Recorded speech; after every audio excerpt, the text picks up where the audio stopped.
Welcome back, everybody. Welcome to the Let's Talk Bible podcast. Today we have Nikai Mitchell. Nikai is an actor, writer, activist, and director. She's working on a few projects, including short films, a TV show coming out, and a few concept videos. Welcome. I know she already said hi, but yeah. Hey, y'all. Today's episode will be about mental health while being a Christian. So let's get started. Okay. So the first question is going to be, why did you choose the scripture, Philippians 2:13? I feel like this one pertains a lot to my art. It's kind of like a recent thing. I had a talk with a friend, and she was reading this book about just being a vessel and also like being a creative and a Christian at the same time. And she had used the word that creativity doesn't come from us. We're just a vessel for letting it flow through whatever, God places with our gifts in any medium that shows up as. I don't know why the word vessel just like hit me in a specific place. But using that verse of how everything kind of flows from him to us, I started praying this prayer anytime that I did a performance or started any body of work that I was doing, that I would just be a vessel for however he wants to show up and whoever he wants to touch in the moment. Whether that was me doing demos and like if I mess up, but like that was the purpose and what I was doing it for, and that's what he intended in his plan for. Even if I skipped a line or missed the entire paragraph or whatever, obviously as a performer, ideally you want to be like word perfect, but kind of just like really centering myself whenever I did that. It really grounded me into why I create in the first place, and it also like it keeps me humble in the aspect that no matter how many compliments I get, because people come up to you, you did a good job, which is nice to hear, but I wouldn't be able to do it without these godly gifts and Jesus himself blessing me to be able to be in this position. So I feel like it just keeps me grounded and keeps me humble, and remembers why I'm here. Yeah. So you even said that though, because I don't know if you've noticed, like, where people say like God gives you like ideas for you to execute them, and then sometimes if you don't execute them, they'll be given to somebody else because you don't move on them when God tells you to move on them. So it's crazy that you even said that, because it just showcases that not only that does it happen with ideas, it happens with like you said, gifts. It happens with things that God gives you. So it just puts me in a different perspective, because it's just crazy to think about it in that way. I was even reading Genesis, and like even when you're saying God has his hand on everything, like in Genesis it says like the rainbow, it shows like basically God's connection to the world when it's a rainbow. So it just all like connects, so that's so crazy. It made me also like, which is funny that you were in Genesis, because I was reading Exodus, and like you just starting Moses' like origin story and like about the burning bush, and I don't know why that story just like it just at times when you're reading the Bible, you're just like, I've heard that story, and then you read it and you're just like, why is this speaking to me in such a way? So you kind of just meditate on it, and just how God was speaking to him, and how he was saying that, if anybody questions you, say that I am sent you. And just kind of like how intentional God was with his words, that every, rebuttal that Moses had, that he always had something to come back. That I feel like being a performer and being a creative, especially like with mental health, you get, I feel like it's like a attack on 1,000, that just the enemy is just persistent and just like drilling in your head, you're not good enough, that you can't do this, you're not meant to do this, pick something else.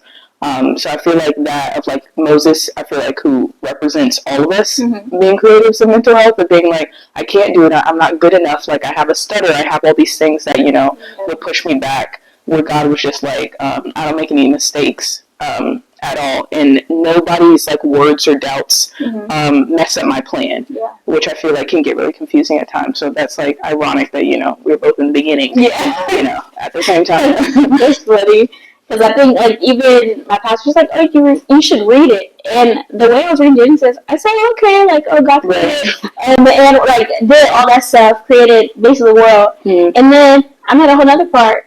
And it's like generation. I said, wait, where did we get that whole passage where it's just like, this belonged to this person, and it follows, and I'm just like, okay. But it just shows like how God has a hand on like every single person, and even when like they were in disbelief, like God was like, I gave this to you for a reason. Like, use what you have. Like, and it even goes with doubt too, because a lot of times like doubt, I think that also goes into mental health, because I think when like within mental health you have like doubts of yourself, and it's a constant reminder that God has his hand on you. He created you for a reason, and he created all of like your image for a reason.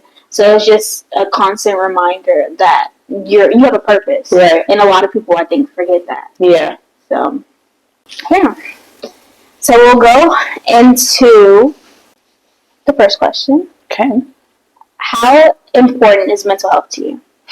Yeah. I feel like it's extremely important. I will say that now it doesn't isn't as prominent as it used to be, because I feel like I prioritized that above my faith, because I feel like we live in a world where it's just like, how to glow up in 10 days, and like, this is what the mental mindset that you need to be in. Social media. Yeah, it's such an isolated aspect of life. So I feel like being a Christian with mental health, at least growing up, like in the environment that I did not coincide. Yeah. It was like, if you had any mental health struggle, then you're not praying enough, you're not in your Bible enough. So I kept them separate for like a long time. But now combining them, I will say that it's now at number 2, but it's still high up on the list. Yeah. Okay. And then how do you feel like mental health should be important to other people? You say if they haven't experienced mental health issues before, or have, like, how important do you feel it should be to other people? I feel like it's something everyone should prioritize, because I always kind of focused on mental health, but I feel like a lot of people don't realize not everybody has a mental illness per se, or struggles with different things, because everybody comes from all walks of life, but everybody has mental health. Like everybody has to take care of themselves. Like, that's just a basis for life. We do it for personal hygiene. We got to do it for our mind too. We do it for our emotional life and our physical life. People go to the gym, go to therapy, be in your Bible, like take care of yourself. Same thing in any type of way. I feel like people really don't prioritize things they can't see. So it's like a different thing that you have to, put in your routine. But I feel like everybody should focus on it in any way that looks like you. Sometimes it's taking a bubble bath and, reading the book instead of going on your phone. Yeah. It looks different on everybody. Yeah. And it's crazy that you said, like, people don't prioritize things they can't see, because I think it then also goes into, like, faith. Like, it for sure goes into faith in God. It's crazy because I was just watching, like, the Book of Clarence. I don't know if you watched it. Yeah. I was watching it, and it was basically showcasing how Clarence didn't have that much faith. And it was just, like, showcasing his whole walk and how he ended up coming back to God. And he finally had faith after he got crucified and everything. Well, when he was before he was about to get crucified. But it was just crazy because, like you said, faith is something you can't see, but, well, like, yeah, I said that. Faith is something you can't see, but when people can't see things, they just lose, they don't know where to go, because they want to see where they go to, if that makes sense. Yeah. So I think mental health is, like, very big, because, like you said, mental health is something people don't even register. Mental health is mental health. They say, "Oh, yeah, I'm just exhausted, mentally exhausted." Like, no, that's the same thing. That is the same thing. Exactly. So it's things like that where they just don't register as that, and it goes along with faith. Like, I feel like if the same way you talk about faith is the same way you can talk about mental health. Yeah. So, yeah. Let's go ahead and get on the next question. Why do you think mental health isn't talked about as much as it should? I feel like it kind of branches out into all groups as to like, but it like goes into specifics for everybody. You could like narrow down the question, why isn't mental health talked about within women, black women, the black community, men in general? Like, everybody has their stigmatism that they have with it due to like history, personal experience, environment. So I feel like everybody's story, whether it dates back to, your generational line, or the fact that, you got bullied for it in school. Yeah. Like, it's all a very specific experience, and I feel like it requires a larger understanding and context. I feel like it's not something that you're just like, it's whatever. Like, it has a lot of background on it, but I feel like it's also not encouraged in society in general. I feel like we have a very loose idea of like mental health. Like, yes, it comes in all walks of life, but I feel like we boil mental health down to stop going on your phone, like limit your TikTok time, that type of thing. But also, like, yes, but also people have like real life struggles and they don't feel comfortable enough to speak up because it's then just like, oh, well, then it's like too ugly. It's too uncomfortable. I don't feel like voicing it because, other people can't take it. But I mean, that's their life. So I feel like just having a more open conversation to where if my mental health doesn't look like your mental health doesn't mean that it's not valid anymore. So I feel like that plays a large role into it. But also, like, I feel like Black people and mental health is like a totally different topic that is a huger conversation.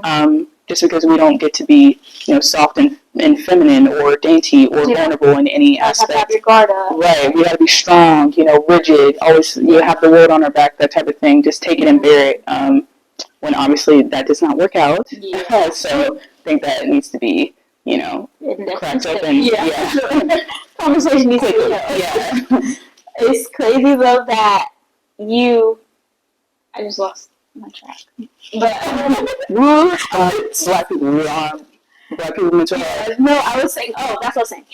It's crazy that you even said back in the days, I don't know, I forgot what they call it, the shrinks. They used to call therapists shrinks. Right. So I think even like as the generations progress, like they've been trying to minimalize getting help. Right. So it's been harder. Like people have passed away from mental health. So it's like been a generational thing. Like they haven't been able to get help because people basically are like, no, you're good. Like, just go pray about it. Or just go sit in the corner, like, think about what you did. Or something like that. It's like things like that where they don't really allow them to really experience. Like, I think now in this life, or this generation, you don't really get to really dwell on what you've experienced. You have to continuously going at a fast pace. Because, like, you have internet.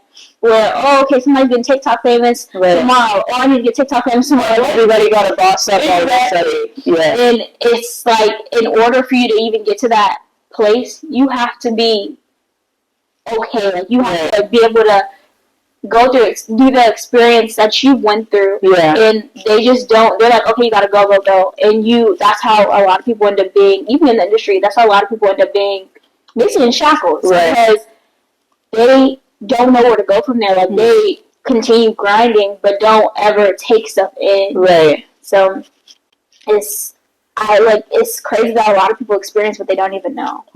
And, like, this fear of, like, what they don't understand, so they just, polarize themselves from it. And keep a distance of just, like, even, like, I can think, like, I love my parents to death, but there was, like, long conversations, especially when I got diagnosed, that it was just, like, something can't be wrong with my kid. Like, when it's not something's wrong with anybody, like, I just, that's just my walk for life, like, right now. And, not being in the same place that I was, but in that moment, that's where I was. And that's the situation that I had to deal with.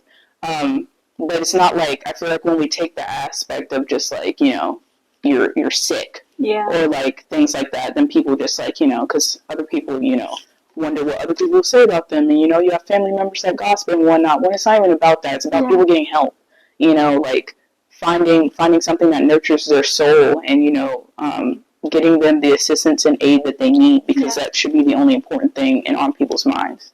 Yeah, for sure. And I feel like it all goes, like, because when growing up, you have a village growing you up. So I think because the village sometimes are numerous generations. Like, even me, I think one time I had to my girl, I'm like, I'm like going through it. Like, she was like, girl, go pray about it. I'm like, girl, okay, I can pray about it. I can continue to pray on it, but I needed a break. And I think as her generation, because they were so built on, okay, get over it. Like, you're good, go pray about it, get over it. They were, like, built on that. she didn't really know how else to help you out. Exactly. Right. And that was her first, like, that was the first resource that she had. Like, okay, that's it. Like, you're good. Right. So even my mom, too, it's like a lot of generations, like, they were built up and they don't know what to do. Right? Which, I mean, it's not, like, a bad thing to, like, tell someone, like, your first inclination should be to go pray. Like, yeah obviously. But also it's not that God just didn't hear you or you ain't prayed hard enough because you're still going through it. Like, I prayed on it. I'm still feeling this way, that type of thing. Sometimes that's the season that you're in. Yeah. It's just like that aspect of just like, I feel like it then becomes this conversation of feeling that, like, you know, God's left you. Yeah. In that, no, like, we go through hard, like, life is hard. Yeah. Like, life is hard. We're going to struggle. There's no disregarding that fact. But it's a matter of you're not alone while going through it. Yeah. So I feel like there were so many nights that I'd be like, okay, yes, like, people were telling me to go pray, but, like, I'm not cured all of a sudden, but, like, that wasn't the time. Like, it was something that I had to walk through. Some seasons you're going to have seasons of depression, but it doesn't mean that you have seasons of depression by yourself. Yeah. You're not isolated. I mean, you're still walking through it, but you're, like, holding God's hand through it. So I feel like that's the aspect in which, like, yes, but also, like, we're missing a part of the story that's just, like, even if it's not immediate and tomorrow you don't wake up, you know, jump, skip, and rope, singing la-di-da-da, you're not, you know, lost. Okay, don't pray about it. Oh, it's pop out of it, you know, I'm going to be in the news. He's on now, yeah, that's not how it's going. Everywhere. Right. No, it doesn't work like that. Yeah. Praying takes time sometimes. Exactly. Consistently. Like, sometimes God will be like, okay, show me. Like, if you're praying about it once, show me what else you're doing. Like, faith without works is dead. Right. So you can pray about it, but that means you also got to move on it. Too. Yeah. So it's like me, you know, I can't be praying for, like, oh yeah, let me get a BBL body and eat it. Like, that's not. Yeah. You know, we got to put a little that type of thing. Make something move. Yeah. Because God is not. You're not gonna wake up the next day. It's not a gym. Yeah, not at all. But to the next question, we're gonna go ahead and. How do you feel people should take care of their mental health as a Christian? Like how we were stating, I feel like the first line of defense is in any instance, but specifically for mental health, is to go to God about it. Yeah. For anything whatsoever. Because I feel like it's this constant cycle of, like, yes, I agree that, you know, the enemy be knocking at night. Oh, for sure. And he'll be checking in that head and be like, oh, you're like, da-da-da. Yeah. But the enemy's not omnipresent. Yeah. So he's not there every night, but he'd be there sometimes. Sometimes it's those doubts that creep in your head because you don't have anything to counteract those. So anytime that, like, you know, say I have an idea that, you know, I'm not perfect, I'm really ugly. I have a Bible verse equipped for that moment to counteract that lie because it's not true. And I know it's not true because it's in the book of truth. Yeah. So, like, I feel like it's those aspects of staying close to God in those times, even when things are good. So when it's not, your first instinct is to stay close to God. Yeah. So I feel like it goes in that, and I mean, I do as I say, not as I do, because I still need to practice it in some aspects. But even that, like, comfortability and breaking down that wall, I feel like was really huge for me. Of just like, because the way I grew up, you prayed hands clasped, you close your eyes, you get on your knees, you pray at the edge of your bed. Like, that's how I grew up. And sometimes it's just like, I'd be in the middle of class and be like, God, I am so anxious right now, I could burst into tears. Yeah. And it's just, sometimes it's just a conversation, the same way that, you know, obviously having that reverence and that respect in every regard and, you know, fearing the Lord.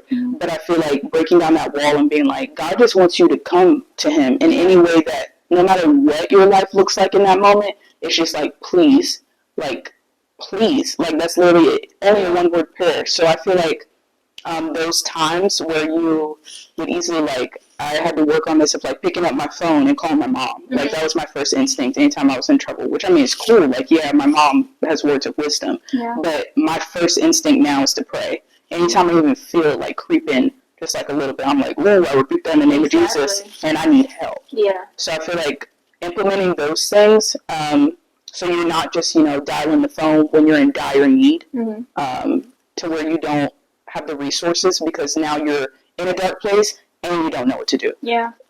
So even when you're in those good places, it's putting those things in practice so it's your everyday routine so you can always smell it from a mile away so it's not a surprise.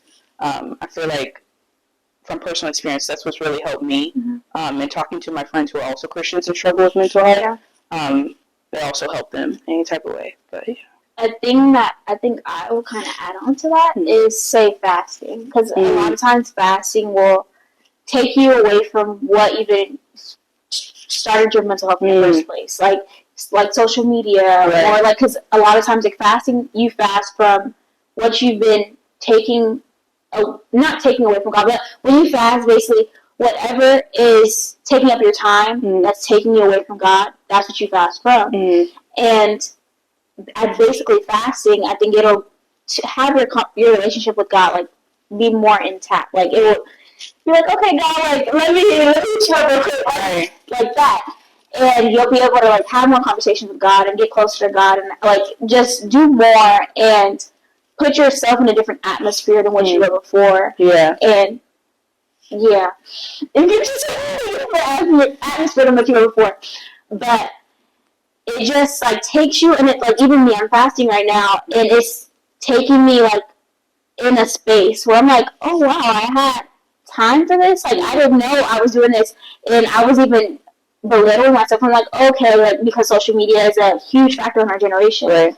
And I'm like, okay, why am I not doing this? But it's like, it's okay to take a break. Like, God was even helping me, like, register. No, like, you can take a break. Yeah. Good. Like, just pray about it. Continue to be in my word, because my word is the most prominent. So it was just things like that. And I think fasting, like, would really, well, depending, because I know it's different for everybody, but fasting is one example as to helping with mental health, because God will literally guide you, especially getting closer to Him. He'll be able to talk to you, like, and it's just a different dynamic than what it was before. Kind of eliminating all those vices. Yeah. So, like, it's complete, like, one-on-one, that type of thing. I will hold myself accountable. I'm not doing as consistently as I should be doing, but I have noticed that the times that I do, it's just, it definitely quiets the noise a lot quicker than anything. Yeah. If I was just, doing it without it and just continuing with anything else. Like, it just, like, it gives you tunnel vision in a positive way. Yeah. Yeah. And you'll see, like, the distractions that'll come, even when you're fasting, like, you'll notice that it's the enemy,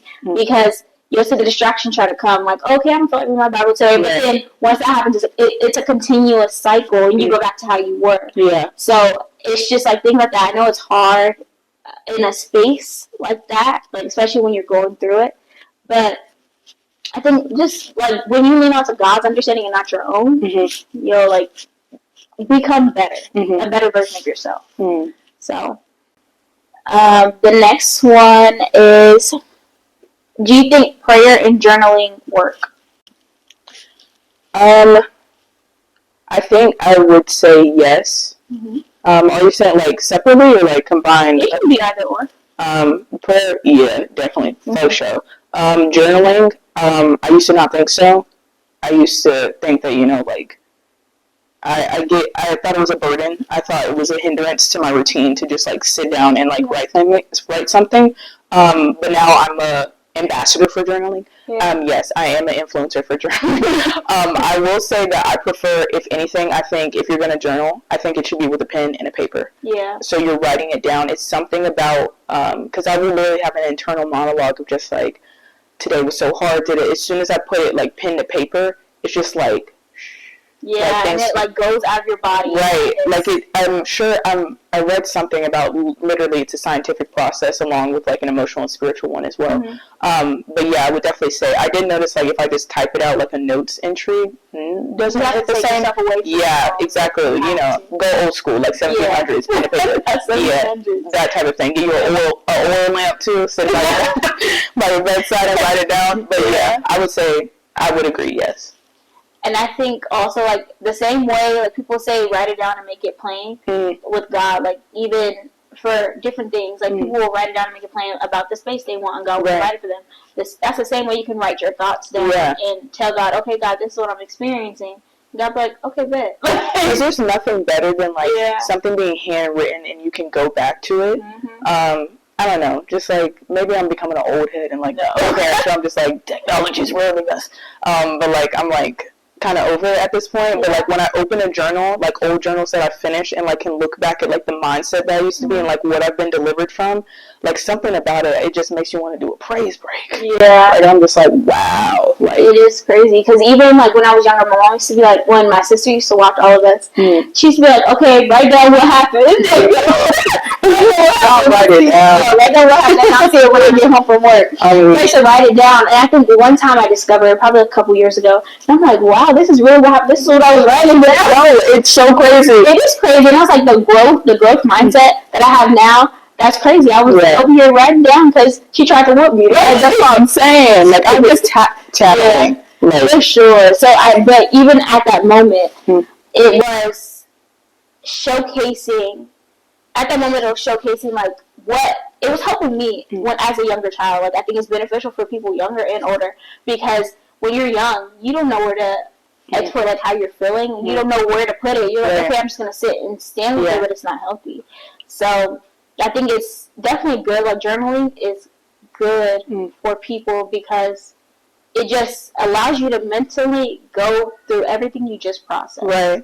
Yeah. And I think it's like so interesting, like especially like girls in general, like at a young age we're encouraged, like writing your diary. Like everybody has a diary. Then as you grow older, people like stop talking about writing stuff down and I'm like diary. Exactly, like a journal, like what are you doing? Like but like now it's like everyone's just like get on the journal wave. It's like the new thing. Yeah, flip flop. Yeah, for a while, journaling was in its flop era. Yeah, like nobody was checking for it. But like now, I just find that so interesting how like that gap in life where you like being a little kid in like, you know, teenage years, things aren't encouraged. And then when you grow up, you're just like, wow. Yeah. 7-year-old me was on to something. Exactly. Yeah, she had it. Right, not everything. That's what I'm saying. Exactly. Like I was rolling that thing.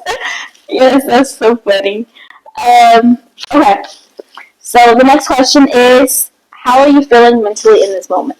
I'm feeling great. Okay. I'm feeling so good. I actually just wrote something on my Instagram about that, which is such a cool story. But I was at the 6th floor.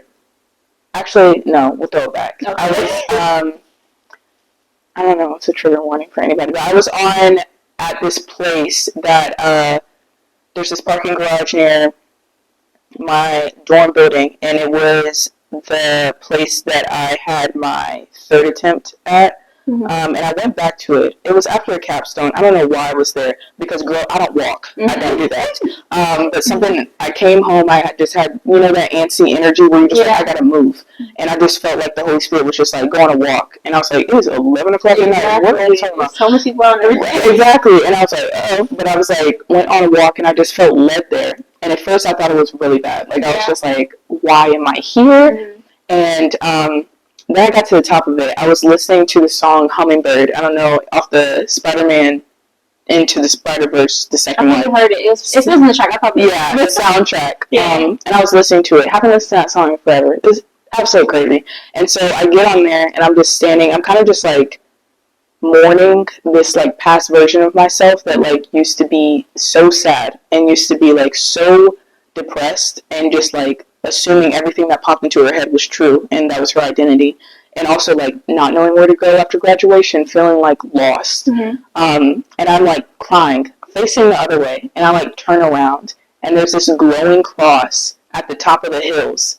I've never seen it before. Even in that moment on March 30th of 2023, I did not see that in the moment that you would think like, you know, you was really like needing a saving grace at that point. Never saw it. Obviously, thank you, God, that, you know, that didn't follow through and everything. Yeah. But I'd never seen that in my life. I literally, it was like a movie scene. I, like, stopped, and I was, like, wiping the tears. I was like, yeah, is this for real? And I just, like, broke down in tears. And I was just, like, it just felt like such a, I can't even describe it because it's, like, different for everybody. But God really, like, speaks to me in that way of just, like, things can be so hectic. And, like, it's one thing that just quiets all the noise. Yeah. And then this Sunday, I was sitting at Tower. Like, we had board interviews for BSU. It was a crazy week. I was feeling, like, really emotional. Just, like, the enemy trying to, like, hey, you're not really good at this. Like, you really doubt yourself in this area. Things that I never doubt myself in, but anyways. And I was just sitting at the 6th floor tower. And after the board interviews, I was trying to go home because I was hungry, but I was just like, something told me to just stay. Yeah. Something, the Holy Spirit. And so I like sat there and was staring out the window onto, you know, the many buildings in Hollywood. And I just looked up, and it's like this rainbow. Mind you, it's 80 degrees for the past 2 days, no rain in sight, everything's dry. And I'm like, am I tripping? Like, I'm like, what is going on? I'm like looking around to make sure I'm not getting punked. And then like I just like look at it, and I'm just like, everything he does is like so intentional, and I am nowhere near perfect. Nobody is, but like I've been really like feeling like I'm not on my grind. Yeah. The summer I was really like on my grind. Like I was in church, I was in my Bible, like honey, I was going to do it, but I was going with it. Like I was going to do it with him. This I just feel like really distracted, and so I felt like really ashamed that like I wasn't, you know, hustling for Christ in the way that I normally see it as. But kind of just like having this whisper of just like you carrying out your gifts in the way that I intended and keeping me at the forefront. That's what I'm asking you to do right now. Yeah. Because like I feel like when we always like feel on fire for God, we always think it's you going to church on time, it's you reading your Bible. It's that sometimes it's you being a good disciple of what you've been steward in that moment. Yeah. Sometimes it looks like you being obedient to where He calls you immediately and trusting that it will always work out. Yeah. I feel like we have this picture of what, like, you know, that looks like. And so kind of alleviating that shame that I had. And also just, like, I know I'm on this path for my purpose. Yeah. And just, he was like, tell everything else to just be quiet. It's not important. Like, I got you in any way that looks like. So it's like things like that. I feel like even though I'm not doing the things that I would think is what looks like a Christian on the right path, and what I've been grown up to know, I feel closer to God than I've ever had, of just being in that aspect. Now, I will be attending one on Sunday, but like still those things, I feel so aligned.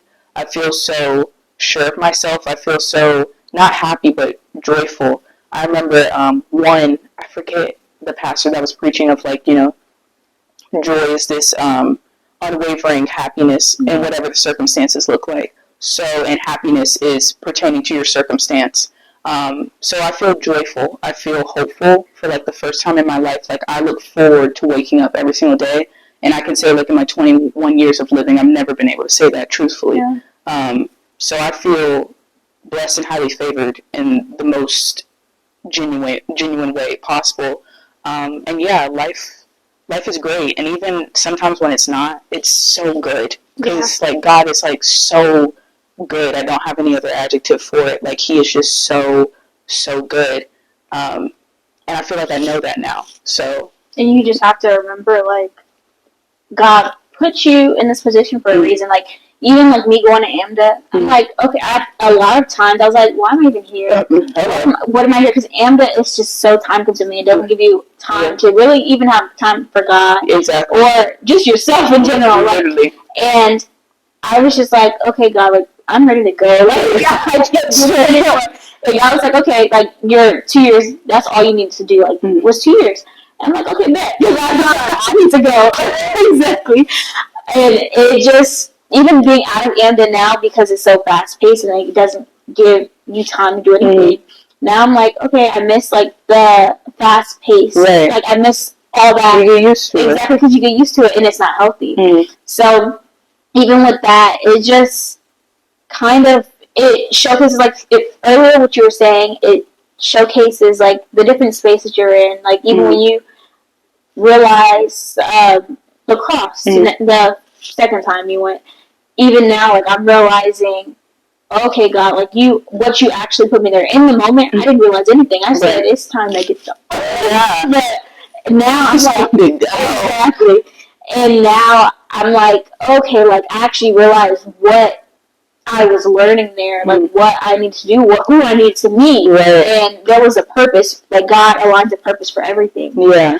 And He shows you when it's time. He'll show you when it's time, for sure. And I feel like I didn't realize that till, like, I like, always tell my mom this. I feel like I went through, like, a 4-year crash course on, like, little health. Like, AMDA probably didn't get good. Like, college in general did not get good till probably, like, this semester. Like, it was I promise you, every year since 2020, I've gone through something traumatic. Yeah. And I was like, what is the purpose? Like, hello? Like, can we slow down the storyline? Like, who are the writers on this episode? Because I need it. We need to scrap this. The series needs to get canceled. Yeah. But after, like, realizing that the growth and pain, which I feel like nobody wants to talk about because nobody wants to go through bad stuff. Yeah. But, like, I prefer this Nikai, like, 21 years old after all the mess, but, like, by 17-year-old me who was, like, you know, didn't know nothing about the world, was, like, so optimistic, like, I'm sad for her because she didn't deserve what she went through. But also, like, I would wholeheartedly do it all over again. And I mean every part, do it all over again. Which, like, if, you know, obviously, like, we've talked, like, telling that to anybody, you'd be like, you're crazy, actually. But, I don't know, just, like, realizing that if, like, not in the moment, you can't take yourself out of it. But also, like, growing in your mindset of realizing, like, what you needed to go through, like, as a kid, going into college, and, like, what you needed as a grown woman, I feel like is really important. So, yeah, I definitely agree. So, if you had to go back in time, right, and take out, if you had to go back in time and take out some things that happened, or just redo your life, would you do it? Or would you be happy that you accomplished those things to learn what you've learned now? I'd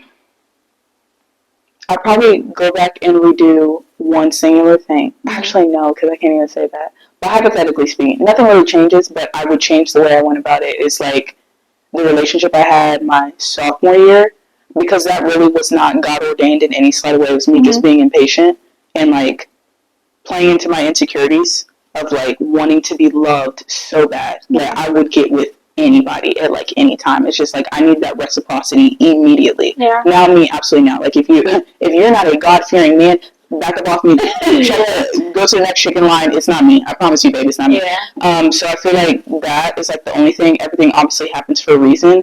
And I learned so much from that situation.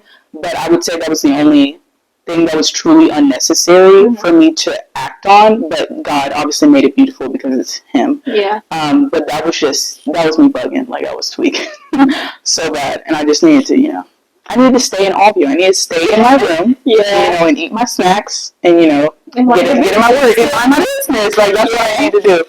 So I wouldn't change it, but that's the only, like, side eye that I have for, like, the 4 years. All right. And then the last and final question is, although we kind of spoke about it before, it's, do you feel like God can help combat mental health? Although we've talked about it already, like, it's kind of for the people who are watching. We've already talked about how they'll combat it with God, but do you feel like God is a prominent factor besides, like, say, if you didn't pray, or you didn't know God like that, or, like, you didn't, to the entity that we know God, would you feel like it would be a great combat to mental health? Lord bless my words. I feel like yes, and hear me out. I feel like I have the credibility to stand on it because I've gone through a horrible mental health journey, completely isolated, and honestly called God off my life completely. And I've gone through it with Him. And I can tell you that I can sustain myself with Him better. Like, I can't even describe to you, I swear there's no word in the Merriam-Webster dictionary that can describe that type of darkness and how painful it is alone. Yeah. And that's what it feels like, alone. And I'm not talking about, like, I could have, in a point in my life, I could have been surrounded. I like use the words, there could be a Congo line of people, like, coming up one after the other. We love you, we're here for you. We love you, we're here for you. It wouldn't have mattered. Nothing penetrated in that time because I was convinced, because that's what depression does. It convinces you that you are completely isolated and nobody can save you. Yeah. So I would say not only is it a thing to combat it, it's the only thing to combat it. That is the only thing that kept me afloat. That's the only thing that kept me alive physically, emotionally, and spiritually. And I had to go through it twice. No, I had to go through it 3 times. Just being persistent. And I mean persistent that I could do it by myself. Like, First time going through it, went to a whole mental health facility. I was like, oh, I got it. Like, I put myself through that. I picked myself up by my bootstraps and carried on. Second time, I was just like, okay, well, that didn't work. Maybe I just need to, you know, do more self-care things. That didn't work. Then I was just like, okay, maybe I'll throw myself into work and find more stuff and surround myself by people. Like, I was constantly running away from them because I was convinced that I could do it by myself. And now that I don't, I went through the hardest time during the summer, physically and emotionally. Like, I got, like, had some really bad health problems. Mm-hmm. And it was like, I was miserable every single day. I would wake up and just dread opening my eyes. But there was never once in my mind that a suicidal thought came across my head. Never once. And that was the darkest time of my life. And, like, 3 other times when truly, now looking back on it, it wasn't as serious to me as the time in the summertime. And that suicidal thought came every single day. That was not on my mind 24/7. So it's things like that. It's like, I get it. I know what it's like to feel abandoned, feel as if, like, especially being in an environment who swore that mental health was you not being so diligent enough as a Christian. It harbored this resentment. But I can tell you that the only reason why I survived was Jesus. That is the only answer. And it's not like, you know, some Sunday Bible school type of thing. It's because I lived it and I know it and I can attest to it. And the only reason why I'm sitting on this couch right now, January 30th, 2024, is because of God. And I'll stand 10 toes on that point blank period, full stop. Yeah. Well, that's my TED Talk. That's my thing to say. All right. Well, I'm so glad, like, you have, like, been able to experience different things, and although, like, it feels very lonely, like, and God was just with you the whole entire time. Well, not the whole, God was with you the whole time, but you didn't acknowledge it. Yeah. So it's good that you're just, like, even you kind of seeing you go through the phases too, like, seeing you, like, go through the different phases with and without God. It was good to, like, kind of see where you are now, because you're a walking testament. You're a walking testament of mental health. Like, thank you, Jesus. You on TikTok, like, you'll post up, okay, like, hey guys, this is, like, helping people out on things that they've been dealing with too. Like, it's been different things. So I'm really proud of, like, where you are now. I really am, and I'm glad that you can be a walking testament for other people. I'm glad that you can be able to showcase people what mental health is and how to combat it, and, like, different things like that. Like, don't hide behind mental health, like, things like that. So thank you for coming on this podcast. Thank you so much. And you guys, see me next Sunday. It'll be consistent this time. So see you next Sunday for the next episode. Bye, y'all.